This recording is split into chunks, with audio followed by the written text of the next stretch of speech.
ਵਾਹਿਗੁਰੂ ਜੀ ਕਾ ਖਾਲਸਾ ਵਾਹਿਗੁਰੂ ਜੀ ਕੀ ਫਤਿਹ।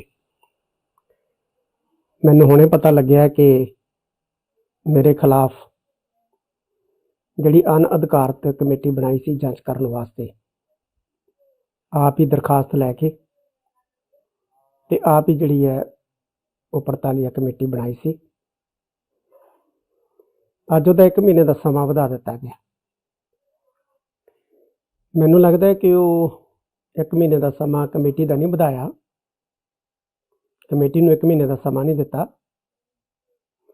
ਬਲਕਿ ਮੈਨੂੰ 1 ਮਹੀਨੇ ਦਾ ਸਮਾਂ ਦਿੱਤਾ ਕਿ ਕਾਕਾ ਹੁਣ ਅਸੀਂ ਐਂ ਕਰਾਂਗੇ, ਨਾ ਜਿਉਂਦਿਆਂ 'ਚ ਛੱਡਾਂਗੇ ਨਾ ਮਰਦਿਆਂ 'ਚ ਛੱਡਾਂਗੇ, ਤੋਰੀ ਵਾਂਗੂ ਲਮਕਾ ਕੇ ਰੱਖਾਂਗੇ। ਪਰ ਮੈਂ ਇੱਕ ਗੱਲ ਸਾਫ਼ ਤੇ ਸਪਸ਼ਟ ਕਹਿ ਦੇਣਾ ਚਾਹੁੰਦਾ, ਮੈਨੂੰ ਕੋਈ ਪਰਵਾਹ ਨਹੀਂ। ਮੇਰੇ ਤੇ ਦੋਸ਼ ਲਾਏ ਆ, ਉਹਨਾਂ ਦੋਸ਼ਾਂ ਅਧੀਨ ਮੇਰੀਆਂ ਸੇਵਾਵਾਂ ਖਤਮ ਕਰ ਦਿਓ, ਮੈਨੂੰ ਕੋਈ ਇਤਰਾਜ਼ ਨਹੀਂ। ਜੋ ਵੀ ਤੁਸੀਂ ਕਰਨਾ ਤੁਸੀਂ ਕਰ ਲਓ।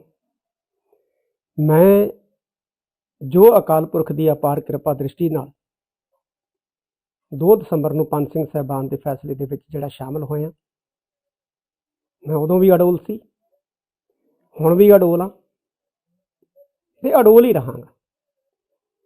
ਕਿਸੇ ਘਬਰਾਹਟ, ਕਿਸੇ ਚਿੰਤਾ, ਕਿਸੇ ਫਿਕਰ ਦੇ ਵਿੱਚ ਬਿਲਕੁਲ ਨਹੀਂ ਪਵਾਂਗਾ, ਕਿਉਂਕਿ ਜਿਹੜੇ ਸੰਘਰਸ਼ ਹੁੰਦੇ ਆ ਇਹ ਬੰਦੇ ਨੂੰ ਜਿਉਣਾ ਸਿਖਾਉਂਦੇ ਨੇ, ਬੰਦੇ ਨੂੰ ਲੜਨਾ ਸਿਖਾਉਂਦੇ ਨੇ। ਇਸ ਕਰਕੇ ਮੈਨੂੰ ਕੋਈ ਫਿਕਰ ਨਹੀਂ ਹੈ।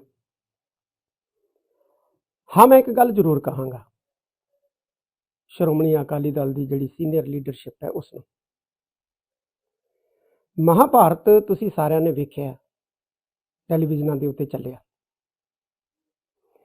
ਉਹਦੇ ਵਿੱਚ ਭੀਸ਼ਮ ਪਿਤਾਮਾ, ਦੁਰੋਣਾਚਾਰੀਆ, ਕਿਰਪਾਚਾਰੀਆ ਵਰਗੇ ਜਿਹੜੇ ਵੱਡੇ ਵੱਡੇ ਮਹਾਰਥੀ ਸੀ, ਉਹ ਅਰਜੁਨ ਦੇ ਨਾਲੋਂ ਕਿਸੇ ਵੀ ਗੱਲੋਂ ਘੱਟ ਨਹੀਂ ਸੀ, ਪੂਰੇ ਪਰਾਕਰਮੀ ਯੋਧੇ ਸੀ।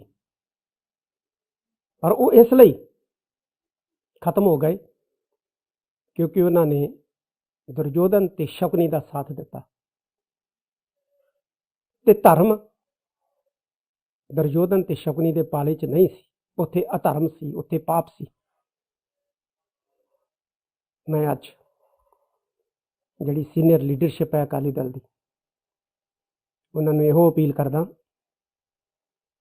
ਕਿ ਸ਼੍ਰੋਮਣੀ ਅਕਾਲੀ ਦਲ ਸਿੱਖਾਂ ਦੀ ਖੇਤਰੀ ਪਾਰਟੀ ਹੈ, ਸਿੱਖਾਂ ਦੀ ਨੁਮਾਇੰਦਾ ਜਥੇਬੰਦੀ ਹੈ। ਜੇ ਬਚਦੀ ਹੈ ਤੇ ਇਹਨੂੰ ਬਚਾਓ। ਪਰੰਪਰਾਵਾਂ ਮਰਿਆਦਾਵਾਂ ਦਾ ਨਾਸ਼ ਹੁੰਦਿਆਂ ਤੁਸੀਂ ਨਾ ਵੇਖੋ,